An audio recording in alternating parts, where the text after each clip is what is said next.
It's meant to be opened, explored, pursued.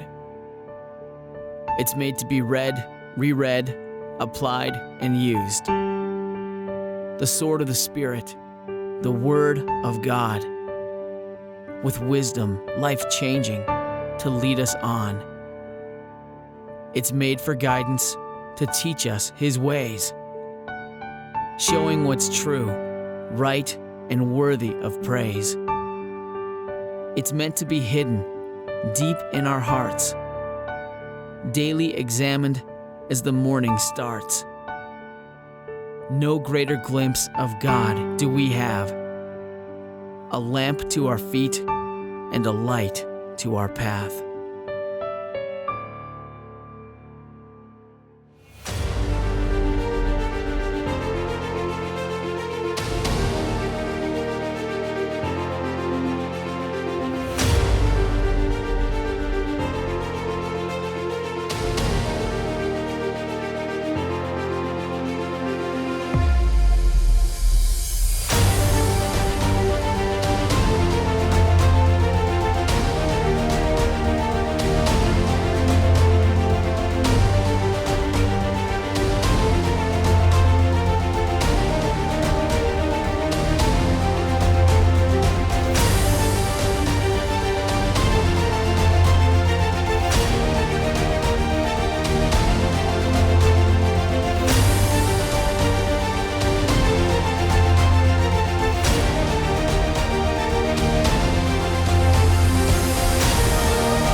Mari jemaat yang dikasihi Tuhan, kita akan bersama-sama memperkatakan apa yang dimaksud dengan Pentakosta ketiga dan Mazmur 91.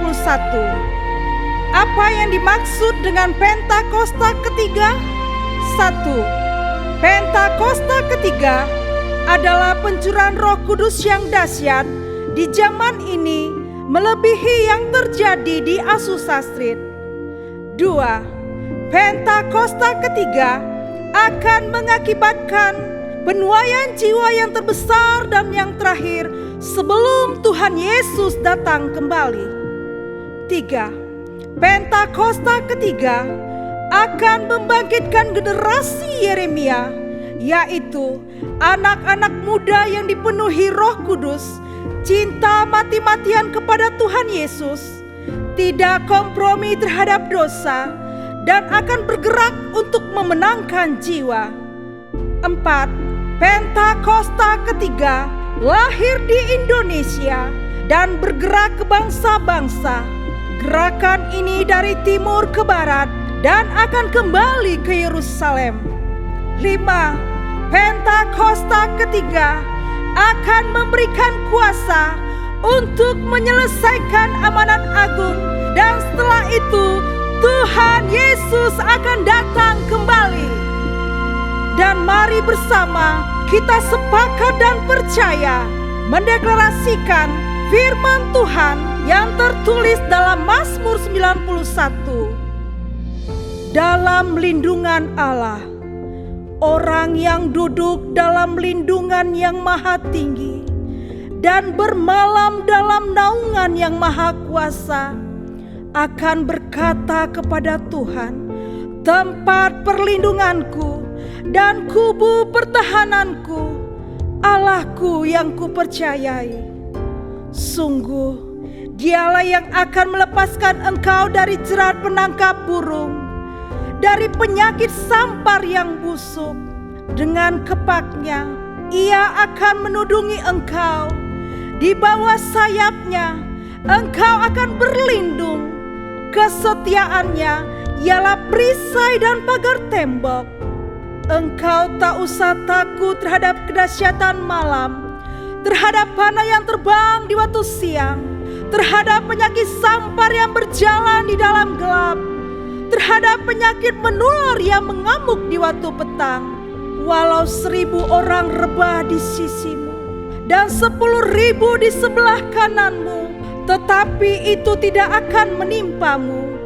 Engkau hanya menontonnya dengan matamu sendiri dan melihat pembalasan terhadap orang-orang fasik.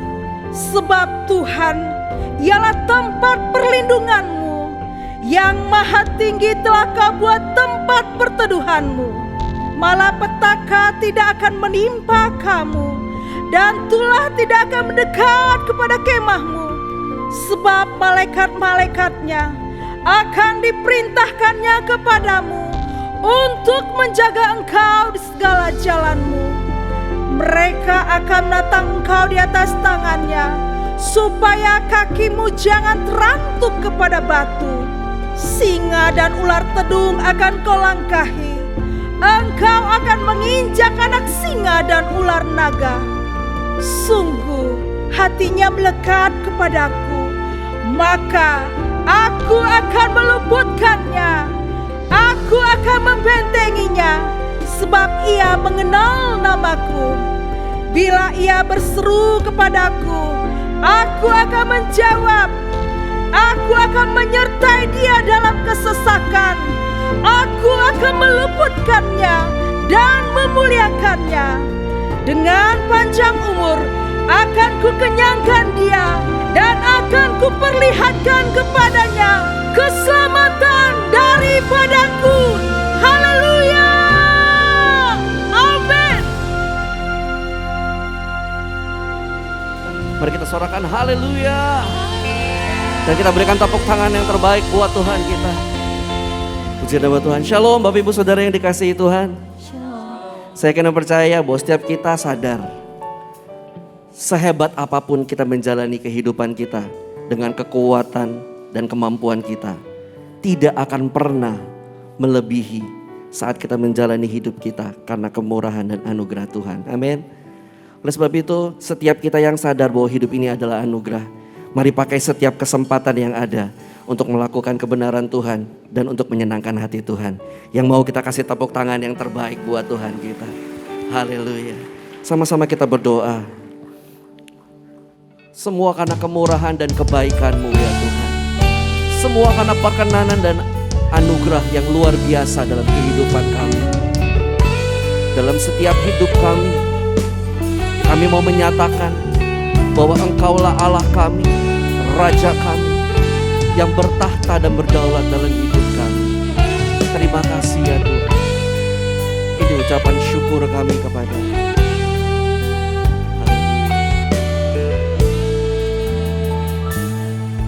Oleh karena kemurahan Tuhan, ku ada sampai hari ini.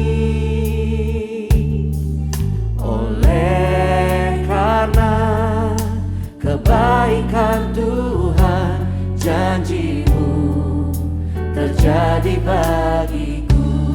Oleh karena kemurahan-Mu ya Tuhan. Oleh karena kemurahan Tuhan, ku ada sampai hari ini.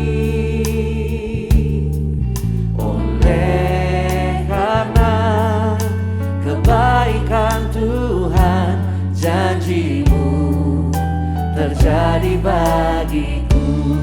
Aku percaya ya Tuhan, aku percaya berkat-Mu atasku melimpah, kebajikan kemurahan selalu mengikutiku. Ku puji, ku sembah Kau Tuhan. Aku percaya, yes, berkat-Mu atasku melimpah, kebajikan kemurahan selalu mengikutiku. Ku puji, ku sembah Kau Tuhan. Boleh sekali lagi tepuk tangan yang meriah buat Allah kita yang luar biasa. Terima kasih ya Tuhan Yesus.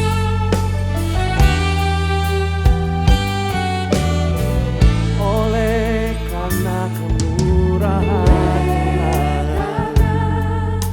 kemurahan Tuhan, ku ada sampai hari ini.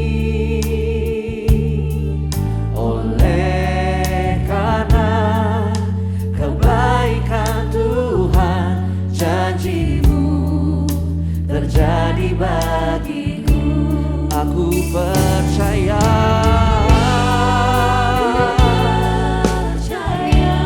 berkat-Mu melimpah,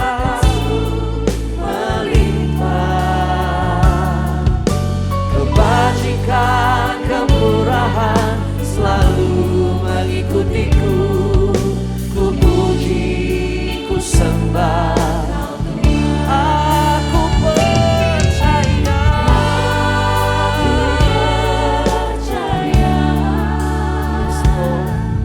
berkat-Mu atasku melimpah, kebajikan kemurahan selalu mengikutiku. Ku puji, ku sembah Kau Tuhan.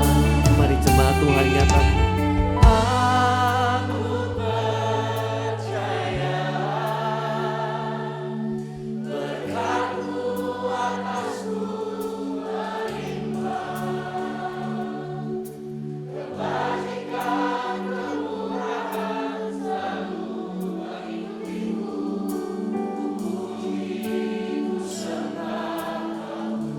lebih sungguh lagi. Jemaat Tuhan nyatakan,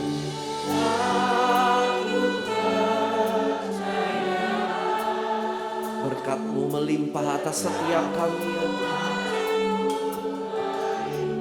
Kebajikan kemurahan-Mu selalu mengikuti setiap kami. Kami akan terus memuji dan menyembah-Mu ya Tuhan. Mari sama-sama nyatakan, aku percaya, aku percaya berkat-Mu atasku melimpah, kebajikan kemurahan selalu mengikutiku. Ku puji, ku sembah. Aku percaya,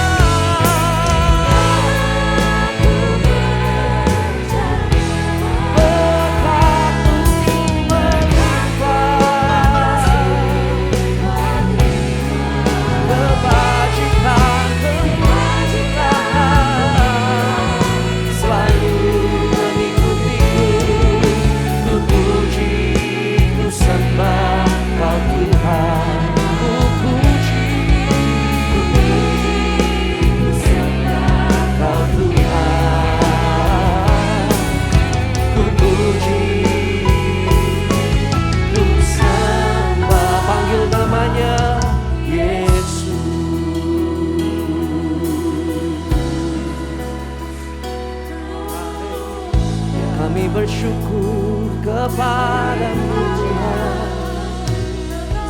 Ini setiap kami bawa hati hanya kepadamu. Kami angkat tangan berseru, Engkaulah Allah kami selamanya.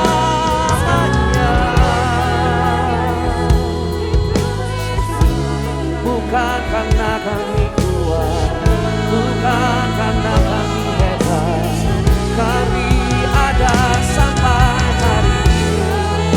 Semua karena Engkau, semua karena kemurahan-Mu, semua karena perkenananmu, kebaikanmu, anugerahmu atas kami.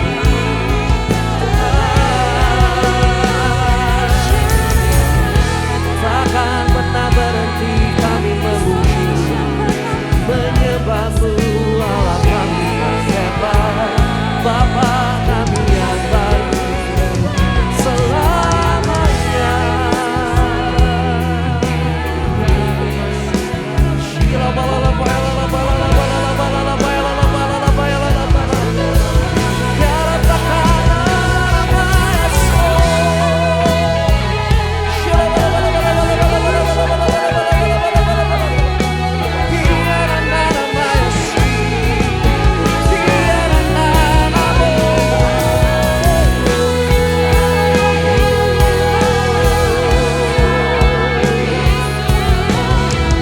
Selama kami hidup, kami akan terus menyembah-Mu ya Tuhan.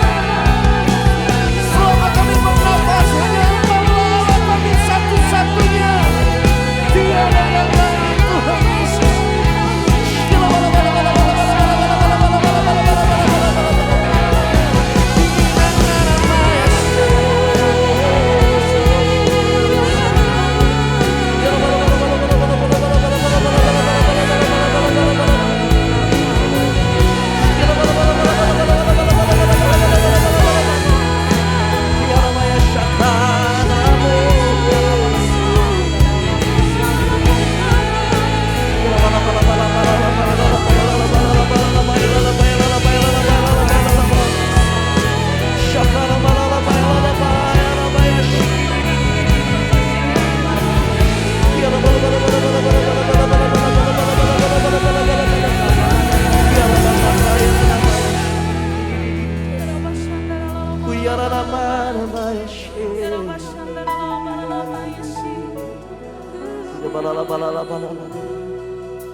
Ku sembah Kau Tuhan, ku mengangkat tanganku, selamanya Kau ajaib bagiku. Ku sembah Kau Tuhan, ku mengangkat wajahku, selamanya Kau hebat bagiku. Ku sembah Engkau, selamanya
Dan kami akan terus menyembah-Mu Tuhan sebab Engkau dahsyat. Dalam nama Tuhan Yesus sama-sama katakan amin. Sekali lagi katakan amin. Shalom. Sekali lagi shalom. Bersuka cita hari ini ada di rumah Tuhan, amin. Mau lebih lagi bersuka cita buat Tuhan Yesus, amin. Sorakan haleluya. Mari sambil bertepuk tangan di atas kepala. Come on. Di setiap kami Tuhan Yesus, kami bawa pujian kami yang terbaik untuk Engkau Tuhan. Bersama-sama nyatakan. Masuk gerbangnya bersyukur dengan penuh pujian, bersuka di hadiratnya, nyanyi besarkan agung namanya, puji dia tiuplah sangkakala, musik dan tarian, semua makhluk di bumi di surga dengan segenap hati naikkan pujian. Sebab Tuhan baik, sebab Tuhan baik,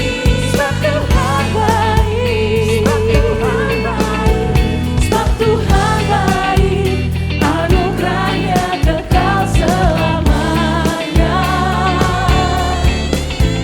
Sebab Tuhan baik, sebab Tuhan baik, sebab Tuhan baik, sebab Tuhan baik, anugerahnya kekal selamanya. Sebab Tuhan baik, anugerahnya kekal selamanya. Sorakan, mari bersama-sama satu suara nyatakan. Masuk gerbangnya bersyukur dengan penuh pujian. Mari bersuka di hadapan Tuhan. Bersuka di hadiratnya, nyanyi besarkan agung namanya, puji dia tiuplah sangkakala, musik dan tarian. Kami katakan semua makhluk di bumi di surga dengan segenap hati naikkan pujian. Sebab Tuhan baik, sebab Tuhan baik, sebab Tuhan baik, sebab Tuhan baik, anugerahnya kekal selamanya. Sebab Tuhan baik, sebab Tuhan baik, sebab Tuhan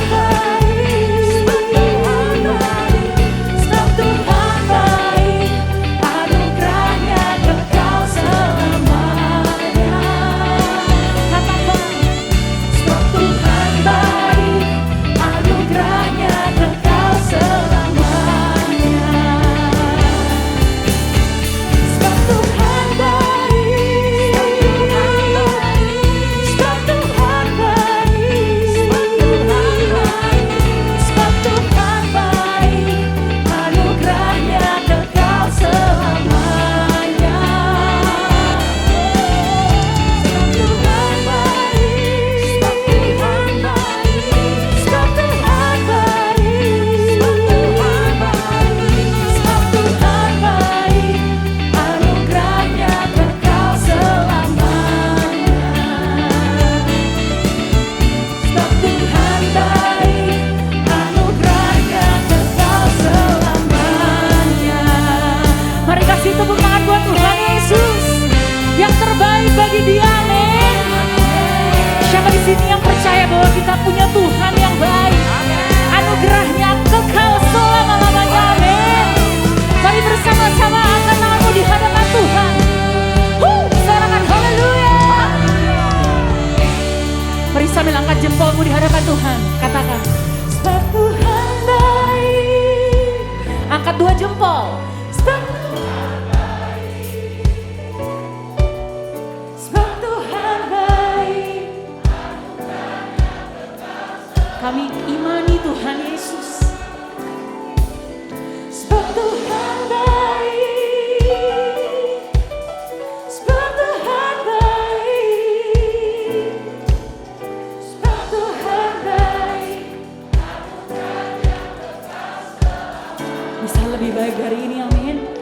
tanganmu, katakan, sebab Tuhan baik, anugerahnya kekal selamanya. Tuhan baik, sebab Tuhan baik, sebab Tuhan baik, anugerahnya kekal selamanya. Sebab Tuhan baik, sebab Tuhan baik, sebab Tuhan baik, sebab Tuhan baik, anugerahnya kekal selamanya. Katakan, sebab Tuhan baik, sebab Tuhan baik, anugerahnya kekal selamanya. Sebab Tuhan baik, anugerahnya kekal selamanya. Sorakan haleluya. Di setiap kami Tuhan Yesus, kami mau katakan bahwa Engkau Tuhan dan Allah yang baik dalam kehidupan kami. Haleluya. Haleluya. Masih semangat memuji Tuhan, amin Bapak Ibu Saudara. Allah kita baik, kasih-Nya melimpah dalam hidup kita. Panjang dan lebarnya melebihi setiap lautan. Yang menerima setiap kebaikan Tuhan boleh sorakan amin. Haleluya. Sama-sama nyatakan, come on. Tiada terukur besar kasih setia-Mu Tuhan, panjang dan lebarnya melebihi lautan, jauh tinggi mengatasi langit, dalamnya tak dapat kuselami, kasih setia-Mu besar selamanya. Kasih setia-Mu besar selamanya. Mari bersyukur kepada Tuhan. Hatiku bersyukur, jiwaku memuji, mulutku bersorak memuji Engkau, Yesus. Ajaib perbuatan-Mu, besar anugerah-Mu, takkan berhenti ku memuji nama-Mu. Tiada terukur besar kasih setia-Mu Tuhan, panjang dan lebarnya melebihi lautan, jauh tinggi mengatasi langit, dalamnya tak dapat kuselami, kasih setia-Mu besar selamanya. Kasih setia-Mu. Kasih setia-Mu besar selamanya. Yang menikmati setiap kebaikan Tuhan, sorakan haleluya. Lebih semangat lagi buat Tuhan Yesus, amin Bapak Ibu Saudara. Katakan tiada terukur. Tiada terukur besar kasih setia-Mu Tuhan, panjang dan lebarnya melebihi lautan, jauh tinggi mengatasi langit, dalamnya tak dapat kuselami, kasih setia-Mu besar selamanya.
setiamu besar, kasih setiamu besar, kasih setiamu, kasih setiamu besar, kasih setiamu besar selamanya.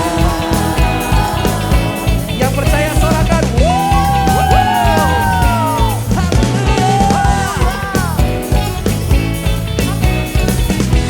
Sekali lagi tepuk tangan yang paling meriah buat Tuhan kita. Haleluya. Haleluya. Haleluya.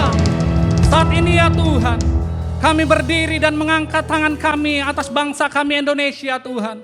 Kami percaya kasih setia Tuhan kekal untuk selama-lamanya atas bangsa kami. Karena Tuhan mengasihi bangsa kami ya Tuhan. Kami mau perkatakan saat ini, bangsa Indonesia bangkit, jadilah pemenang. Bangsa kami akan menang di dalam segala hal ya Tuhan. Terima kasih ya Bapa. Engkau juga mengurapi, Engkau memberkati Pak Presiden kami dan wakilnya ya Tuhan. Bapak Jokowi dan Bapak Maruf Amin. Kiranya Tuhan Engkau yang selalu memberikan hikmat atas mereka ya Tuhan. Sehingga setiap keputusan kebijakan yang diambil itu berdasarkan daripada Engkau Tuhan. Dan kami akan melihat bangsa kami diberkati Tuhan. Bangsa kami akan aman. Bangsa kami akan bangkit. Bangsa kami akan maju ya Tuhan. Terima kasih ya Bapak. Kami juga berdoa Tuhan memberkati gembala sidang kami Pak Niko ya Tuhan. Kiranya Tuhan terus pakai sebagai the messenger of the third Pentecost untuk menyelesaikan amanat agung sampai ke bangsa-bangsa ya Tuhan. Tuhan yang mengurapi hamba-Mu, Tuhan yang memberkati kesehatannya, Tuhan yang memberkati pelayanannya, juga keluarga besarnya ya Tuhan. Kami juga berdoa untuk gembala CK7 Dr. Yanto Tuhan. Kiranya Tuhan Engkau pakai hamba-Mu untuk mengembalakan setiap kami di CK7 Tuhan. Sehingga setiap kami boleh menjadi umat yang layak di hadapan Tuhan. Terima kasih ya Bapa. Engkau sendiri yang selalu memberkati pelayanan hamba-Mu. Engkau yang memberkati keluarga besarnya ya Tuhan. Juga Engkau memberkati kesehatannya Tuhan. Dan saat ini Tuhan kami melihat Tuhan, bahwa generasi Yeremia akan dipakai Tuhan. Kami selalu berdoa untuk mereka Tuhan akan lahir anak-anak muda yang cinta akan Tuhan, yang dipenuhi Roh Kudus dan mau memenangkan jiwa ya Tuhan. Kami percaya Tuhan, kami juga mau memperkatakan generasi Yeremia, bangkitlah, jadilah engkau pemenang. Engkau akan menang di segala hal. Kau akan menang atas LGBT, kau akan menang atas pornografi, kau akan menang atas narkoba, dan engkau akan dipakai Tuhan sampai selamanya. Terima kasih ya Tuhan. Inilah setiap doa dan kerinduan kami. Kami percaya Tuhan Kau mendengar doa kami. Di dalam nama Tuhan Yesus kami sudah berdoa dan mengucap syukur. Sama-sama kita katakan, amin.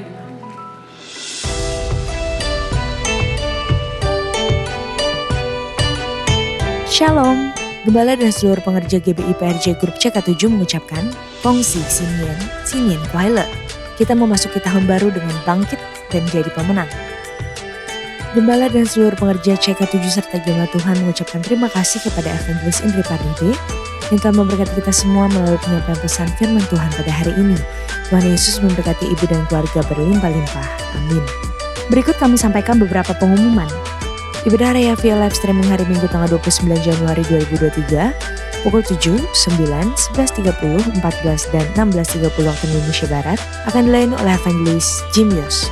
Ibadah tayang ulang atau rerun yang dilakukan secara onsite untuk ibadah Mandarin Service, 2 PM yang Professional and Couple Service, 316 Youth English Ministry, ibadah Junior Church, serta King's Kid, ibadah anak berkebutuhan khusus di channel YouTube GBI PRJ CK7.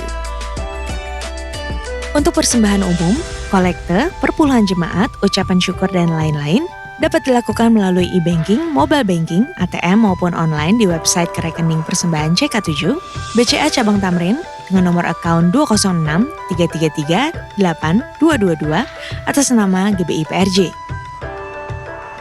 Ibadah onsite Minggu tanggal 29 Januari 2023 diadakan di GBI PRJ pukul 9, 11.30 dan 16.30 waktu Indonesia Barat, dilayani oleh Evangelis Tamara Geraldine Tuan Anggota STH. GBI Interkon pukul 9 dan 11 waktu Indonesia Barat, dilayani oleh Pendeta Markus Simanjuntak MTH. Pukul 16.30 waktu Indonesia Barat, dilayani oleh Pendeta Stefan Jaya Saputra SSCBC. GBI Alam Sutra Mall pukul 9 dan 11 waktu Indonesia Barat dilayani oleh Pendeta Stefan Jaya Saputra SE CBC.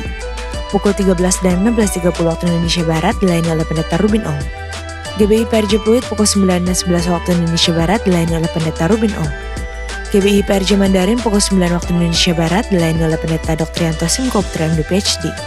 GBHCR pukul 9 waktu Indonesia Barat dilayani oleh PDP Tirsa Julana Wibowo. GBI St. Moritz pukul 9 dan 11 waktu Indonesia Barat dilayani oleh Pastor JJ Simko Putra. Ibadah Raya Onsite di atas disertai juga dengan ibadah pemuda dan anak secara onsite.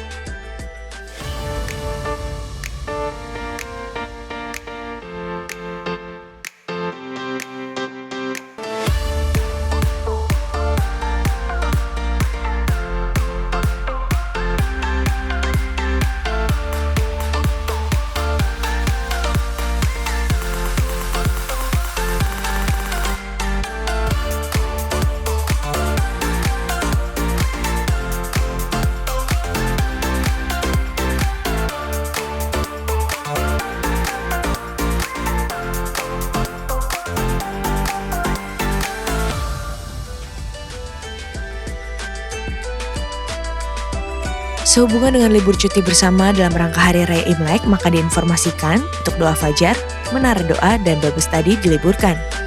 Dan aktif kembali seperti biasa pada hari Selasa 24 Januari 2023.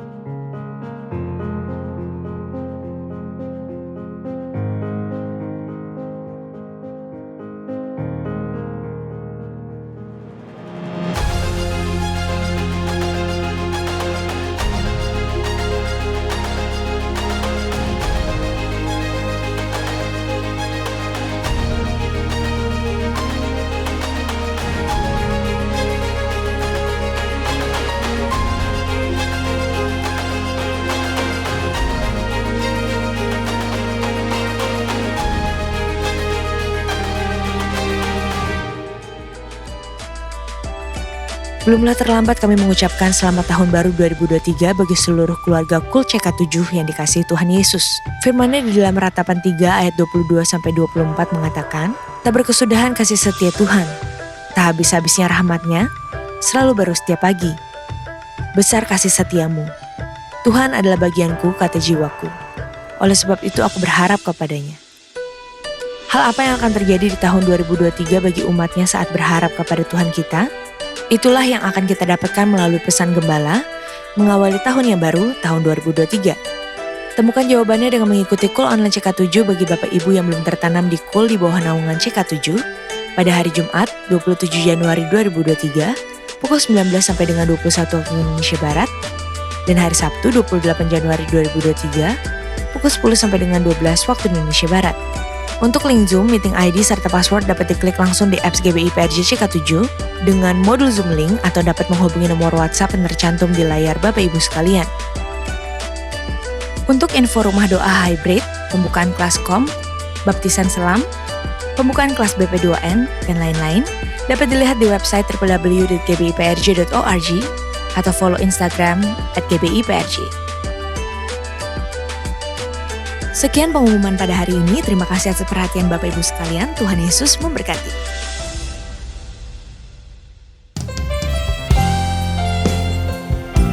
Hanya dekat Engkau saja Tuhan Yesus. Ada ketenangan, damai sejahtera dan sukacita Tuhan. Sebab kasih-Mu melimpah dalam kehidupan setiap kami Tuhan Yesus. Sebab itu Tuhan, hari ini Tuhan kami bawa pujian kami yang terbaik Tuhan. Di dalam nama Tuhan Yesus Kristus ini setiap kami Tuhan.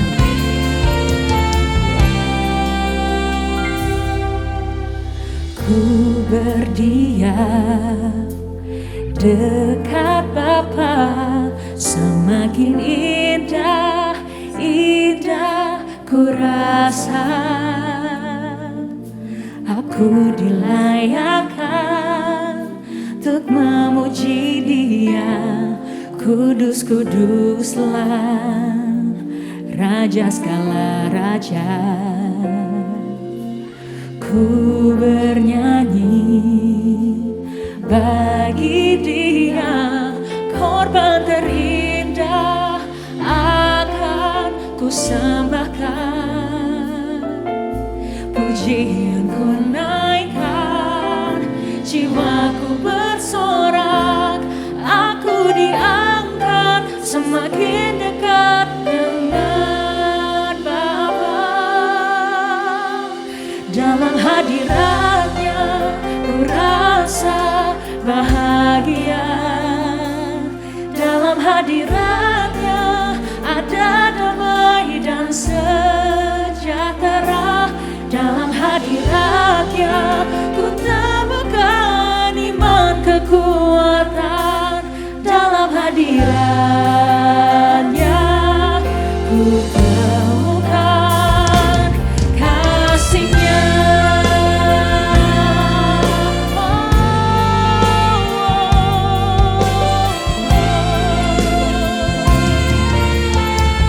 Setiap kami Tuhan Yesus, ku berdiam dekat Bapa, semakin indah, indah ku rasa.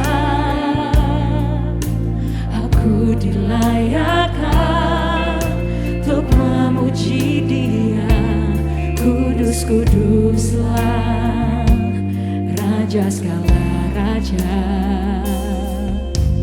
Ku bernyanyi bagi Dia, korban terindah akan ku sembahkan. Pujian ku naikkan, jiwaku bersorak, aku diangkat semakin dekat dengan Bapa. Dalam hadiratnya ku rasa bahagia, dalam hadiratnya ada damai dan sejahtera. Dalam hadiratnya ku temukan iman kekuatan, dalam hadiratnya ku temukan, dalam hadiratnya ku rasa bahagia, dalam hadiratnya ada damai dan sejahtera. Dalam hadiratnya ku temukan iman kekuatan, dalam hadiratnya ku temukan kasih-Nya. Mari bersama-sama. Dalam hadiratnya ku rasa tidak ada ketenangan di luar Engkau Tuhan Yesus. Amin. Dalam hadiratnya ku temukan iman kekuatan, ku temukan dalam hadiratnya ku rasa, dalam hadiratnya. Bahkan di saat kami merasa tidak mampu Tuhan Yesus, Engkau katakan kepada kami Tuhan, bahwa kami akan menemukan iman dan kekuatan di dalam Engkau Tuhan Yesus. Ku temukan kasih-Nya.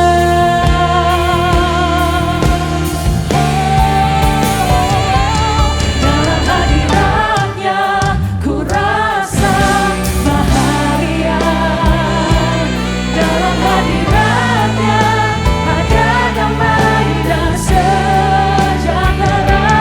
Dalam hadiratnya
Shalom semuanya, sahabat-sahabat, teman-teman yang luar biasa. Kita percaya kalau kita ada hari ini semua karena anugerah Tuhan. Khususnya untuk jemaat PRJ yang kekasih, semangat 2003 waktunya semangat ya. Udah nggak lagi waktunya untuk bersedih, menangisi, meratapi, karena 2023 ada satu hal yang luar biasa yang sudah Tuhan persiapkan bagi kita. Sebelumnya kita masuk dalam doa dulu ya. Terima kasih Tuhan Yesus, terima kasih Allah kami, terima kasih Roh Kudus.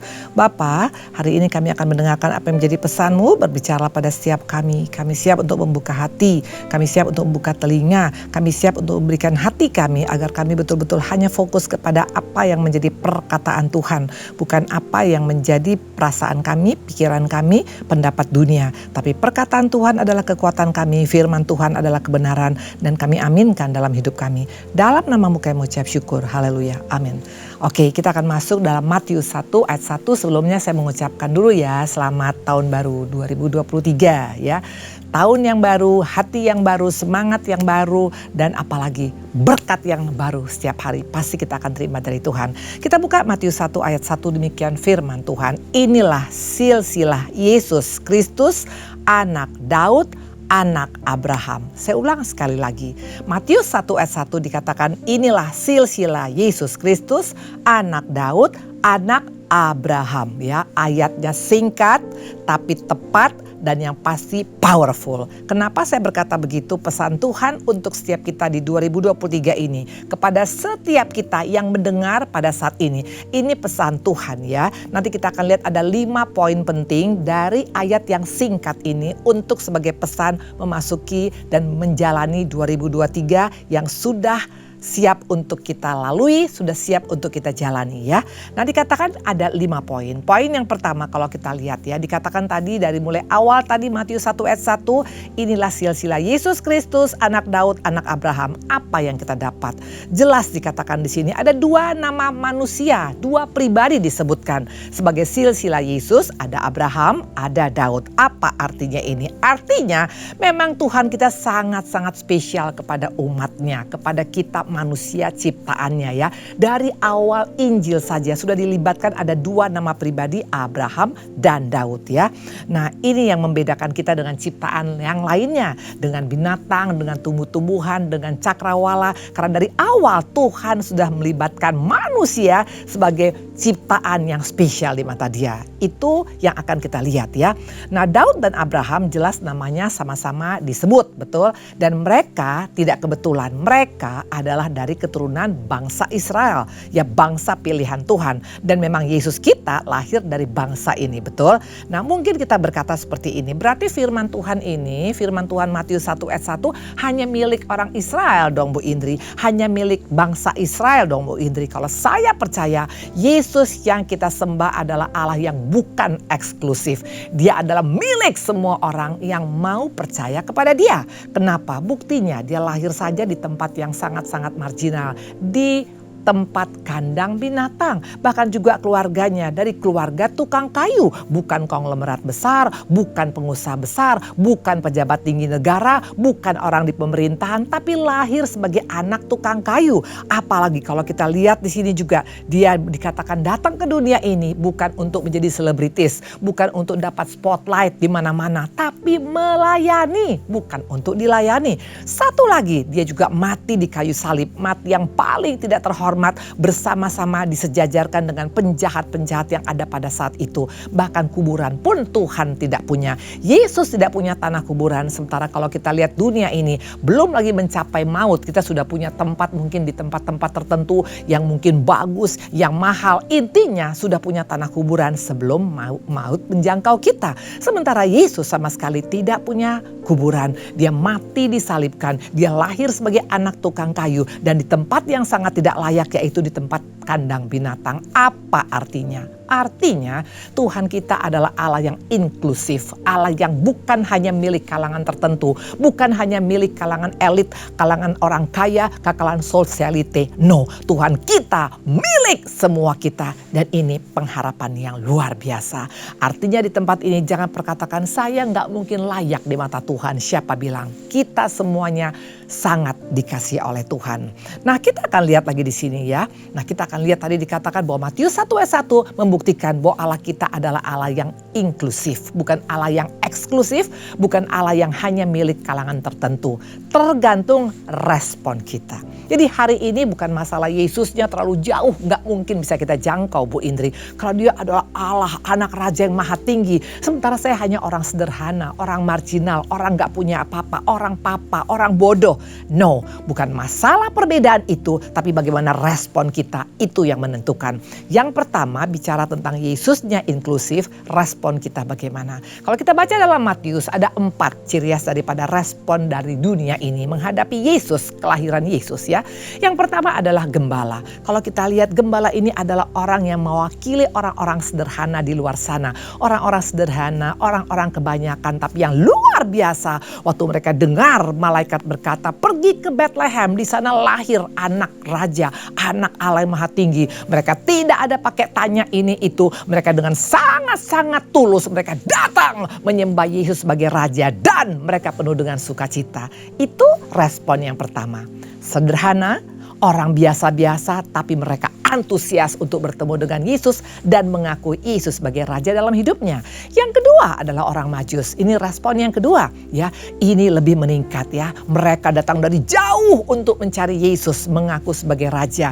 Artinya apa? Siap bayar harga. Ada kalanya kita mau cari Tuhan, mau menerima Yesus sebagai raja tapi tidak siap bayar harga. Orang Majus siap bayar harga. Bayangkan perjalanan mereka bukan sehari 2 hari, bertahun-tahun dan mungkin mengeluarkan biaya cukup banyak, menginap di penginapan. Belum lagi dari segi binatangnya mungkin kecapaian harus mengganti dengan binatang yang baru. Intinya ada perjuangan, ada harga yang dibayar. Tapi itu pun tidak membuat mereka mundur. Akhirnya mereka bertemu dengan Yesus, menyembah Yesus sebagai raja, memberikan mazmur dan kemenyan. Wow, ini orang yang respon yang luar biasa. Ikut Tuhan, siap bayar harga. Yang ketiga, nah hati-hati jangan sampai kita seperti ini. Coba kita lihat yang ketiga adalah siapa? Kalau kita lihat Matius 2 ayat 4 sampai dengan 6. Pertama adalah siapa? Gembala. Yang kedua adalah siapa? Orang Majus. Yang ketiga Matius 2 ayat 4 sampai dengan 6. Maka dikumpulkan Herodes, semua imam kepala dan ahli Taurat bangsa Yahudi. Lalu dimintanya keterangan dari mereka di mana Mesias akan dilahirkan.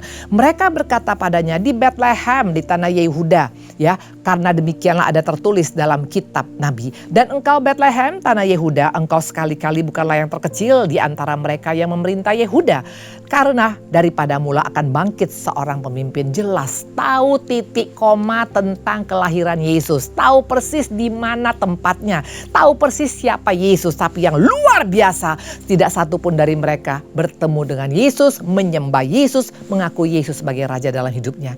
Nggak jadi jaminan kalau kebenaran hanya ada di otak kita, di pikiran kita, cukup sampai di sana. Tapi kita tidak mau mengakui dia sebagai raja dalam hidup kita. Makanya hati-hati, khususnya buat kita di akhir zaman. Jangan bangga dengan pengetahuan kerohanian kita, dengan pengetahuan Alkitab kita yang luar biasa, kalau kita tidak mau mengakui dia sebagai raja ya. Coba kita buka Matius 7 ayat 21 dan 23. Ini jelas dikatakan, bukan setiap orang yang berseru kepadaku Tuhan, Tuhan akan masuk ke dalam kerajaan surga, melainkan dia yang melakukan kehendak Bapa yang di surga. Pada hari terakhir, perhatikan, banyak dikatakan ya, pada hari terakhir banyak orang akan berseru kepadaku Tuhan, Tuhan, bukankah kami bernubuat demi namamu ya, dikatakan, dan mengusir setan demi namamu, mengadakan banyak mujizat demi namamu. Pada waktu itulah aku, kata Yesus, akan berterus terang pada mereka dan berkata, aku tidak mengenal engkau, enyahlah daripadaku, kamu sekalian pembuat kejahatan. Kalau kita hanya tahu firman, hanya di kepala kita, di logika kita, di pikiran kita, tapi tidak pernah kita akui dia sebagai raja. Kita adalah ahli-ahli kitab seperti yang ada di Alkitab tadi. Tidak pernah mengalami sukacita, tidak pernah mengalami damai sejahtera. Kalau kita lihat bagaimana setiap ahli Taurat, ahli agama ada, selalu yang keluar dari mereka sungut-sungut, menghakimi, menyalahkan, tidak ada damai sejahtera, sukacita. Beda dengan tadi gembala, beda dengan orang Majus, mereka bersukacita karena mereka punya raja di atas segala raja, yaitu Yesus ya. Satu lagi siapa? Jelas dikatakan Herodes. Kalau kita tahu Herodes ini adalah yang membangun bait Allah loh. Tidak jadi jaminan kita mungkin donatur terbesar di gereja ya. Kita mungkin banyak memberikan sumbangan, tapi kalau kita tidak mau mengakui Yesus sebagai raja, bahkan yang ada kita mau singkirkan kebenaran, kita mau binasakan kebenaran, seperti Raja Herodes. Dikatakan bunuh semua anak-anak umur 2 tahun karena dia merasa dia ditipu oleh orang-orang Majus. Hari-hari ini bagaimana dengan respon kita? Karena yang pertama Matius 1 ayat 1 berbicara tentang respon. Waktu respon kita sebagai orang-orang yang hanya ahli agama atau hanya seperti Raja Herodes, engkau dan saya tidak pernah mengerti apa arti kelahiran Yesus yang sesungguhnya. Jadilah seperti gembala, jadilah seperti orang Majus yang siap bayar harga untuk menerima Yesus sebagai Raja dalam kehidupannya. Itu yang pertama. 2023 ini mari kita koreksi respon yang mana kita selama ini. Jangan banggakan karena dengan berkata, saya sudah jadi orang Kristen Bu Indri ya. Bangunan yang kita sudah berikan, sumbangan yang kita berikan enggak jadi jaminan. Herodes jelas membangun bait Allah, tapi dia sendiri tidak mau menerima Yesus sebagai Tuhan dan sebagai Raja dalam hidupnya.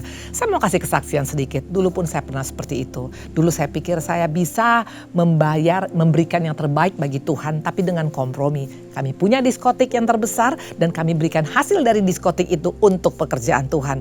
Apa Tuhan kita miskin? Apa Tuhan kita nggak punya apa-apa? Siapa bilang jangan sogok Tuhan kita, jangan sogok kebenaran ya. Bahkan dikatakan dalam Amsal 23 ayat 23, belilah kebenaran dan jangan menjualnya. Demikian juga hikmat, didikan, dan pengertian. Seringkali tanpa disadari kita beli kebenaran. Betul? Demi perut, demi jodoh, demi posisi, demi jabatan, demi ini dan itu.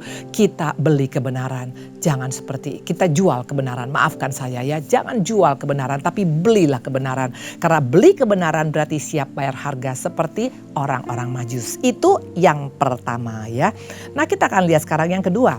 Daud dan Abraham dikatakan adalah orang-orang pilihan Tuhan. Jelas ya. Kenapa saya berkata begitu? Karena Abraham keluarganya itu ada 3 orang.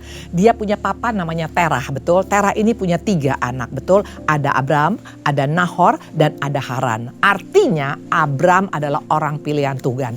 Dari 3 orang anak Terah hanya 1 yang dipilih, yaitu siapa? Abraham. Abraham adalah orang pilihan Tuhan. Demikian juga kalau kita lihat keluarga daripada Daud, betul?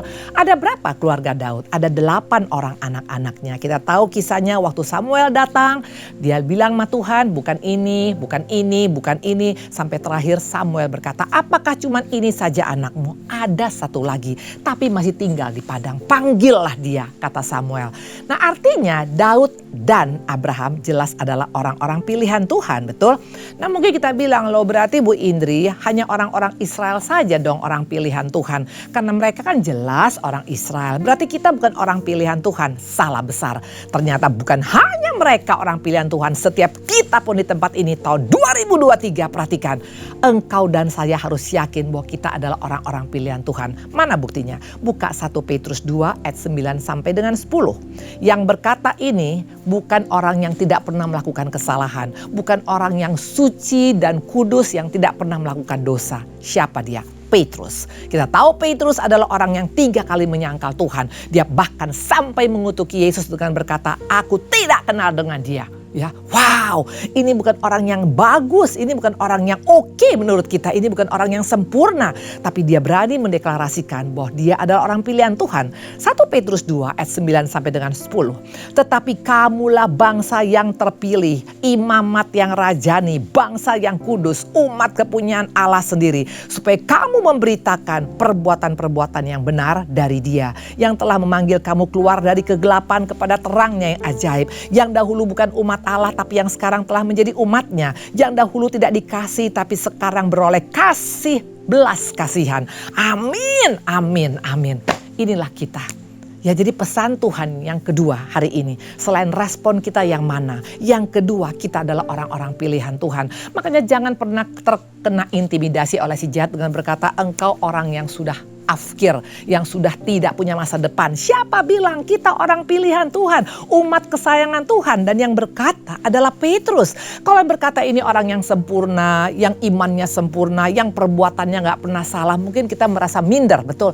Tapi ini yang berkata adalah Petrus, orang yang pernah jatuh 3 kali. Dia tidak minder, dia tidak khawatir karena dia tahu siapa Allahnya. Makanya dia berkata, aku adalah umat pilihan Tuhan, bangsa pilihan Tuhan, imamat rajani yang dulunya dalam kegelapan masuk dalam terang Allah, yang dulunya dibuang, yang sekarang diambil, yang dulunya tidak mendapat belas kasihan, sekarang mendapat belas kasihan. Harusnya kata-kata yang sama juga keluar dari mulut kita. Katakan, saya orang pilihan Tuhan, betul? Jangan pernah bilang, ya memang saya sudah hancur, nggak mungkin ada pengharapan. 2023 ini ayo bangkit, bangkit, bangkit. Karena engkau dan saya adalah orang pilihan Tuhan. Matius 1 ayat 1 membuktikan kalau Daud dipilih, kalau Abraham dipilih, kita pun juga termasuk orang-orang pilihan Tuhan. Yang berkata adalah Rasul Petrus yang dipakai luar biasa, yang sekali khotbah 3.000 orang bertobat, yang kalau dia berjalan bayang-bayangnya pun bisa menyembuhkan orang sakit. Ini bukan orang ecek-ecek, ini bukan orang biasa-biasa, ini orang yang sangat-sangat mengasihi Tuhan luar biasa tapi pernah jatuh. Ya, itu yang kedua ya, kita adalah orang pilihan Tuhan. Nah mungkin kita berkata, wah berarti amin ya Bu Indri, saya orang pilihan Tuhan. Berarti saya masih punya masa depan. Yes, aminkan itu, deklarasikan. Katakan, saya imamat yang rajani, saya umat pilihan Tuhan, saya kesayangan Tuhan. Nah poin yang ketiga, mungkin tadi kita sudah happy, tapi bukan iblis namanya kalau dia tidak selalu mengusik hidup kita, betul? Kenapa saya berkata begitu? Waktu kita baca Matius 1 ayat 1 tadi dikatakan, inilah silsilah Yesus, anak Abraham, anak Daud. Pas kita baca anak Abraham, tak, mungkin kita merasakan seperti itu. Kenapa? Karena siapa yang gak tahu Abraham, betul? Coba kita buka Yakobus 2 ayat 23. Ya Abraham ini levelnya tinggi Bu Indri. Aduh ini manusia langka Bu Indri, betul? Yakobus 2 ayat 23. Dengan jalan demikian genaplah nas yang mengatakan, lalu percayalah Abraham kepada Allah, maka Allah memperhitungkan hal itu padanya sebagai kebenaran. Karena itu Abraham disebut sahabat Allah. Waktu kita mendengar ini, waktu kita membaca ini, kita mungkin langsung ciut, betul? Sahabat Allah Bu Indri, gak main-main, gak heran dipilih oleh surga. Sahabat Allah, ya dia sahabat Allah bukan karena kekayaannya loh. Bukan juga karena kesuksesannya, bukan karena piaraannya yang banyak, tapi karena dikatakan ketaatannya dalam banyak hal. Itu yang membuat Abraham menjadi sahabat Allah. Kalau kita masih ingat bagaimana waktu dia di usia tua, umur 75 tahun. Tahu ceritanya ya? Dikatakan Tuhan, pergilah tinggalkan sanak saudaramu, pergi ke tempat yang akan kuberitahukan, yang tidak tahu di mana tempatnya. Tapi seorang Abraham, seorang sahabat Allah, dia gak banyak nanya, gak banyak hitung-hitungan, gak bilang nanti saya di sana hidup di mana, bisnis saya bagaimana, ternak saya bagaimana, apa jaminannya. No, Abraham tidak hitung-hitungan, dia berangkat taat. Makanya gak heran Bapak begitu mengasihi dia. Apalagi kalau kita tahu bagaimana kemudian dikatakan waktu dia sampai di tanah Kanaan, dikatakan dia dengan Lot ponakannya, betul. Tapi ternyata apa yang terjadi? Ada keributan, betul, antara Lot dengan dia, antara gembalanya dengan dia, karena harta mereka sangat banyak. Perhatikan seorang yang menjadi sahabat Allah ini bukan hanya sampai di sana, tapi dikatakan dia pun juga mengalah kepada ponakannya. Bayangkan seorang paman mengalah kepada ponakannya masalah harta, masalah bisnis, masalah berkat ya. Ini bukan main-main. Kenapa sampai Abraham melakukan itu? Karena dia pegang janji Tuhan dengan kerabat. Jangan sampai ada pertikaian. Karena waktu kita membawa damai maka kita disebut anak Allah. Itulah Abraham. Jadi selain dia sahabat, dia juga adalah anak Allah karena membawa damai di mana-mana pun dia berada. Gak main-main ini pribadi, betul. Kita mungkin hanya gara-gara masalah parkir saja bisa ribut, betul. Karena orang mengambil parkir yang sudah kita tunggu daripada tadi. Atau mungkin ngantri beli obat. Ada orang yang masuk tiba-tiba ke kita punya barisan. Kita mulai marah. Abraham harus melepaskan apa yang sudah jadi miliknya. Dia lepaskan demi untuk tidak ada keributan dalam keluarga.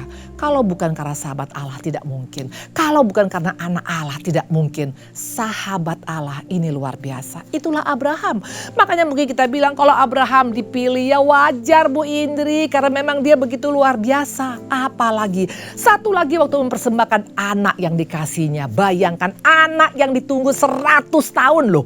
100 tahun bukan 1 hari 2 hari, setahun 2 tahun. 100 tahun dia tunggu. Badannya sudah letih, sudah loyo, istrinya sudah mati haid.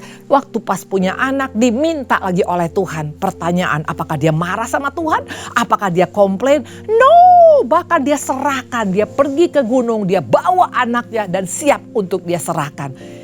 Surga shock.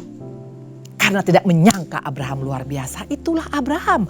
Makanya mungkin kita bilang kalau Abraham dipilih wajar Bu Indri karena memang dia betul-betul luar biasa.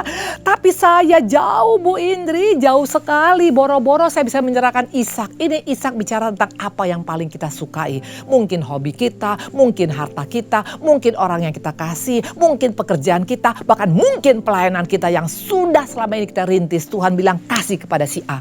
Apakah kita siap memberikan? Ini yang membuat makanya kita jadi ciut pas mendengar ada Abraham, betul? Karena Abraham levelnya terlalu tinggi Bu Indri, nggak bisa kita saingi, betul? Tapi kalau kita lihat kenapa bukan hanya Abraham, ada nama Daud di dalamnya. Apa artinya ini? Kalau kita tahu Daud bukan orang yang sempurna. Bahkan dia pernah satu kali kita buka 1 Tawari 28 ayat 1 sampai dengan 3. Daud mengumpulkan di Yerusalem segala pembesar Israel, yakni para kepala suku, pemimpin rombongan, orang-orang yang melayani raja, para kepala pasukan, pasukan 1000, pasukan 100 dan juga kepala harta benda dan ternak kepunyaan raja dan anak-anak bersama-sama dengan mereka, para pegawai istana, para perwira, semua pahlawan yang gagah perkasa. Dan perhatikan apa kata seorang Daud. Apa dia berkata, lihat ini aku punya kesuksesan.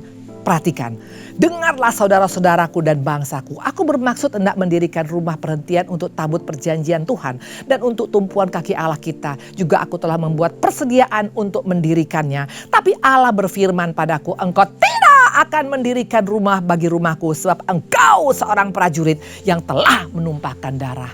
Wow, ini seorang Daud, gak sempurna.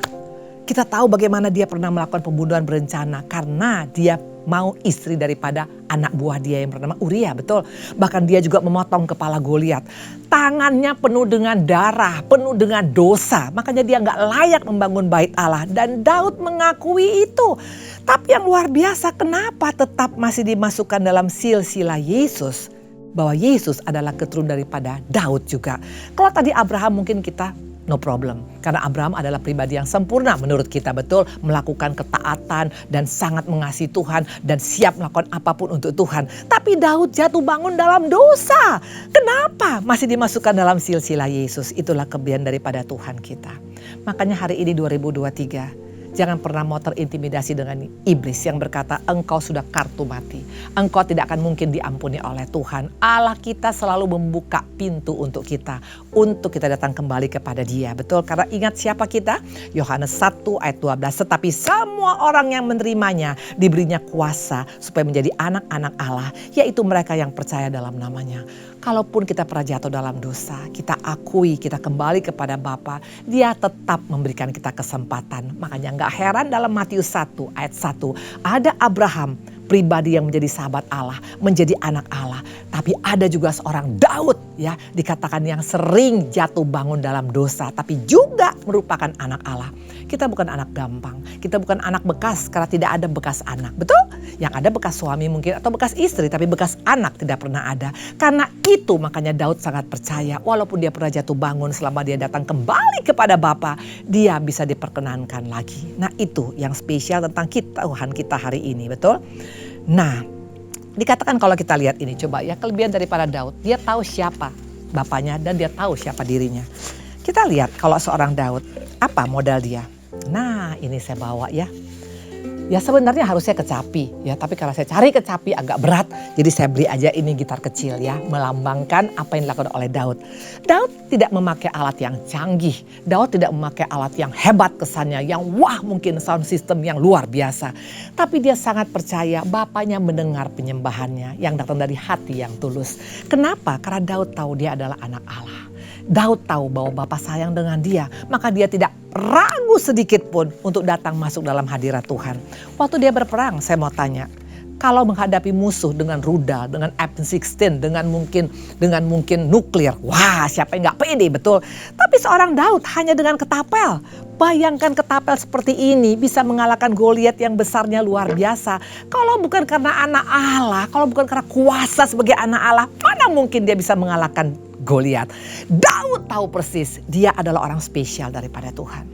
Makanya hari-hari ini aminkan bahwa engkau adalah anak Tuhan yang luar biasa. Aminkan kita punya kuasa.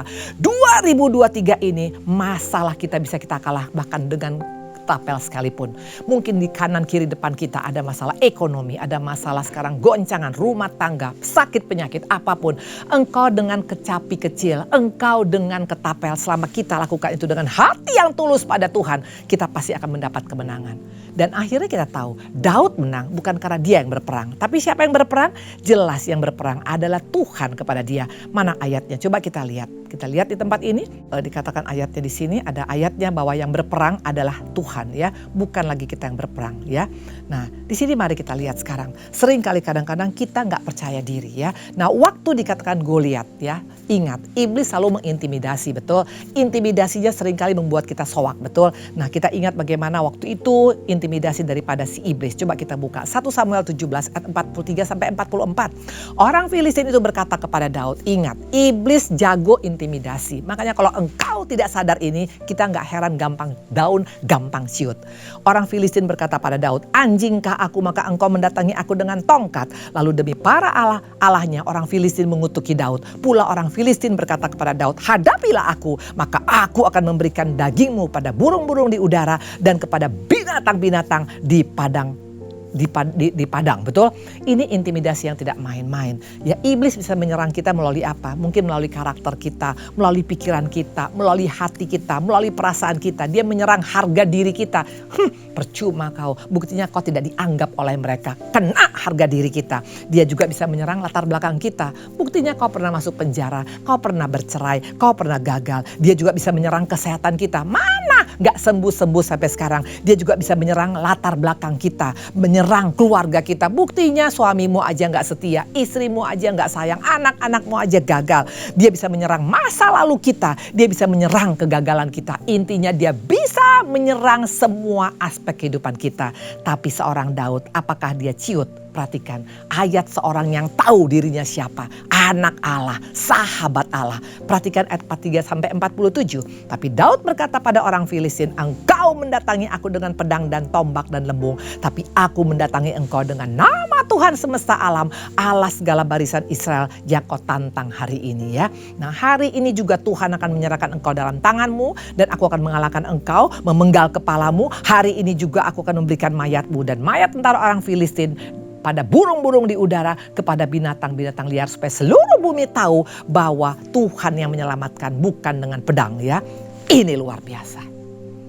Ini yang membuat makanya Goliat soak. Goliat soak sampai akhirnya mati, itu udah kena mentalnya duluan. Makanya jangan kita kebalikan, kita yang soak diintimidasi oleh si jahat. Dengan si jahat berkata kau hancur, kau tidak mungkin bisa, 2023 engkau tidak bisa punya pengharapan. Itu iblis yang mengintimidasi kita. Pada anak Tuhan punya kuasa, kita yang mengintimidasi iblis dengan berkata, diam, engkau pasti kukalahkan bersama dengan Allahku yang luar biasa. Daud tahu ini, tapi sering kali kita mengaku anak Tuhan, kita tidak tahu hal ini. Nah dikatakan akhirnya si Goliat ini soak ya. Iblis harusnya soak depan mata anak-anak Tuhan. Bukan sebaliknya, kita malahan yang soak seperti bangsa Israel. Lari sampai masuk ke parit-parit, ke perigi-perigi. Padahal bangsa pilihan Tuhan, jangan terbalik. Ingat kita siapa. Yang keempat dari kisah ini dikatakan tadi adalah apa? Kalau kita lihat latar belakang daripada Abraham, mereka keluarga yang kompak, betul. Terah punya anak 3, mereka saling menguatkan, saling memperhatikan. Bahkan waktu dikatakan Haran meninggal, anaknya Lot dibawa oleh seorang Abraham. Bahkan waktu anak ini, ponakan ini pun nakal, tetap dia masih berusaha untuk memberikan yang terbaik pada ponakan. Karena bagi Abraham, keluarga, unity dalam keluarga itu penting.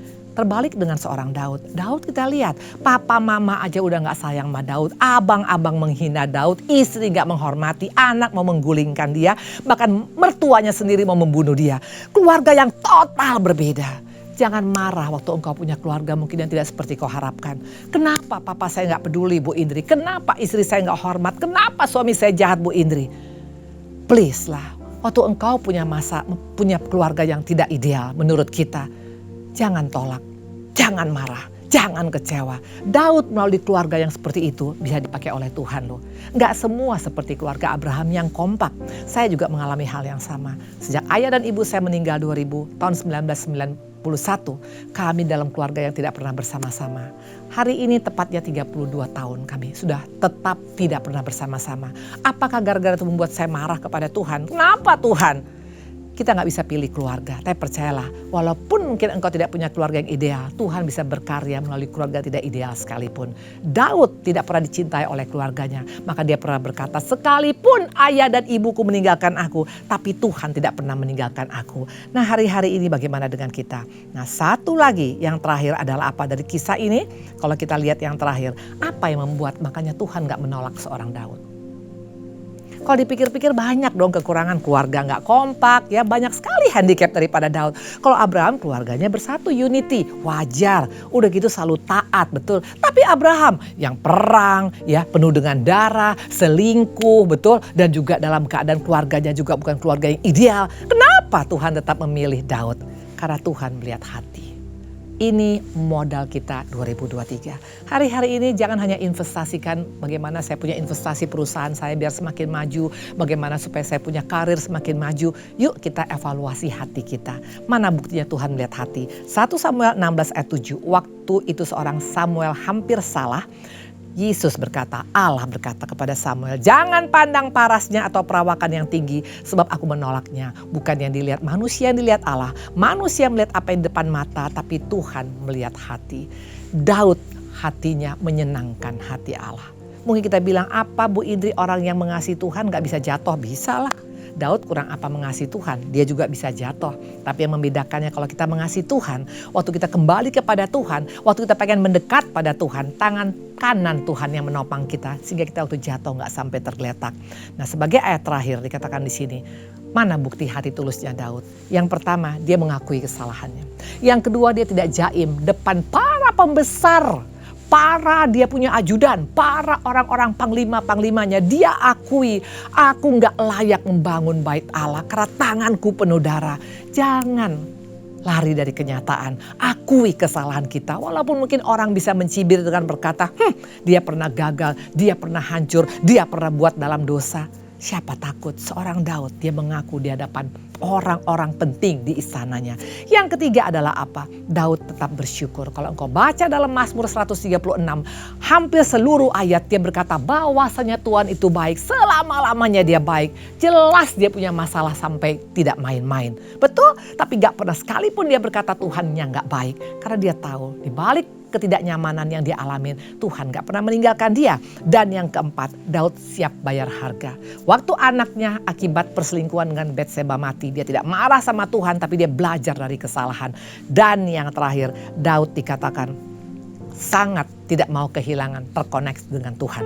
Dia katakan kau boleh ambil semua Tuhan, tapi jangan ambil rohmu daripadaku. Satu lagi yang luar biasa kalau kita baca ayat ini hanya keluar dari pribadi-pribadi yang sangat mencintai Tuhan. Mazmur 73 ayat 21, ketika hatiku merasa pahit dan buah pinggangku menusuk-nusuk rasanya, ayat 23, tapi aku tetap di dekatmu. Engkau memegang tangan kananku, ayat 25 dan 26, siapakah gerangan ada padaku di sorga selain engkau? Selain engkau tidak ada yang kuingini di bumi, sekalipun dagingku dan hatiku habis lenyap, gunung batuku dan bagianku tetaplah Allah selama-lamanya. Hari-hari ini yuk kita belajar dari Matius 1 ayat 1 tadi ada 5 poin.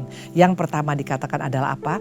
Bahwa dia adalah Allah yang inklusif. Ya, tinggal tergantung bagaimana respon kita. Ada 4 respon. Pertama, respon daripada gembala yang tulus, yang polos, tapi yang sangat-sangat menerima Yesus sebagai Raja. Ada sukacita. Yang kedua, respon daripada orang Majus yang siap bayar harga ikut Tuhan. Yang ketiga, respon daripada ahli kitab. Tahu kebenaran tapi hanya sebatas otak, sebatas pikiran saja, tidak mengalami apa-apa. Yang keempat, Herodes. Dia pikir dengan dia bangun gereja besar, dia sumbang sana sini, dia bisa membeli kebenaran. No ya, jangan jual kebenaran. Ingat kebenaran itu adalah kebenaran yang tidak bisa diganggu oleh apapun.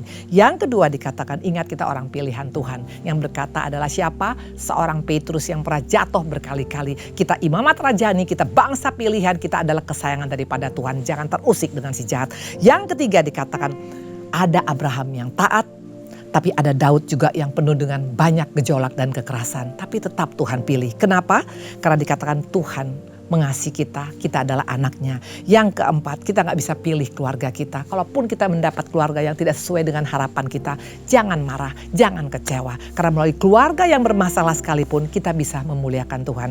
Ingat seorang Yabes, melalui dia dianggap anak yang sial, tapi dia bisa memuliakan Tuhan. Ingat Daud, yang tidak pernah dianggap oleh keluarga, bisa dipakai Tuhan secara luar biasa. Dan yang terakhir, milikilah hati yang menyukakan Tuhan. Hari ini pesan Tuhan sangat kuat bagi kita. 2023 bukan lagi waktunya untuk marah, kecewa, menyesali, berteriak, merengek-rengek. Tapi aminkan bahwa aku orang pilihan Tuhan. Bahwa aku punya hati yang akan menyenangkan Tuhan. Bahwa Tuhan akan pakai hidupku. Bahwa keluarga yang bermasalah pun tidak menjadi penghalang aku untuk menjadi anak Tuhan yang luar biasa. Tuhan memberkati. Kita berdoa ya. Terima kasih Tuhan Yesus yang baik. Terima kasih Allah kami. Terima kasih Roh Kudus. Bapa, kami sangat percaya pesanmu di 2023 ini bukan hanya sekedar biasa-biasa. Walaupun kami hanya pakai ketapel, hanya pakai alat musik yang sederhana sekalipun. Tapi karena Engkau melihat hati kami dan kami adalah anak-Mu. Kami percaya Bapa, kami boleh mengalami berkat Tuhan, mengalami janji Tuhan, mengalami penggenapan daripada apapun yang menjadi janji-Mu kepada orang-orang yang sungguh percaya bahwa kami adalah orang yang spesial di mata-Mu. Kami mau mengaminkan Tuhan dan kami mau siap melangkah. Dalam nama-Mu kami mengucap syukur. Haleluya. Amin. Tuhan memberkati.